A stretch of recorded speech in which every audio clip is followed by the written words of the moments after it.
నిన్న రేవంత్ రెడ్డి ముఖ్యమంత్రి అందరినీ షాక్ చేశాడు కదా, నన్ను షాక్ చేయలేదు. ఎందుకంటే నాకు ముందే తెలుసు ఆయన బీజేపీ, మోదీ, ఆర్ఎస్ఎస్ ఏం చెప్తే అదే చేస్తారని. ఆయనే నిన్ను క్లియర్ గా చెప్పాడు. కిషన్ రెడ్డి ఉంటుండగా, గవర్నర్ దత్తాత్రేయ గారు ఉంటుండగా మీటింగ్ లో, అయ్యా మేమంతా ఒకటే, నేను బీజేపీలోనే చదువుకున్నాను, తెలుగుదేశం పార్టీలో కాలేజ్ చేశాను, అరే గతి లేక నాకు ఉద్యోగం ఇచ్చాడు కనుక రాహుల్ గాంధీ ఉద్యోగం చేస్తున్నాను, ఎప్పుడైనా బయటకు వచ్చాడు ఖాయం, మీతోనే ఉండడం ఖాయం. అందరూ షాక్ అవుతున్నారు. ఎందుకని తెలుసా? ఆయన మాట ఢిల్లీలో ఎవరు వినడం లేదు. రాహుల్ గాంధీ, సోనియా గాంధీతో అపాయింట్మెంట్ దొరకడం లేదు.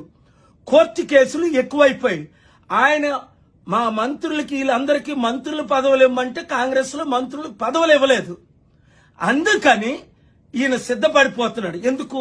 ఎప్పుడైనా నన్ను మోదీయే కాపాడగలరు, ఈడీ నుంచి మళ్ళా హెరాల్డ్ కేసులో నన్ను ఇరికించారు అనుకుంటున్నాడు. కాదు, ఆయనకు తెలుసు ఆయన ఏ తప్పులు చేశాడో, దేవునికి దూరం అయ్యాడో, శాపగ్రస్తుడు అవుతున్నాడో, దేవుని ఉగ్రత వస్తుందో ఎవరూ రక్షించలేరు మారు మనసు పొందితేనే తప్ప. మోదీ గారు వచ్చినప్పుడు మా పెద్దన్న అన్నప్పుడే నేను మాట్లాడాను కదా. ఇప్పుడు ఇంక వీళ్ళెవ్వరినీ నమ్మలేవని మీకు అర్థమైపోయిందా?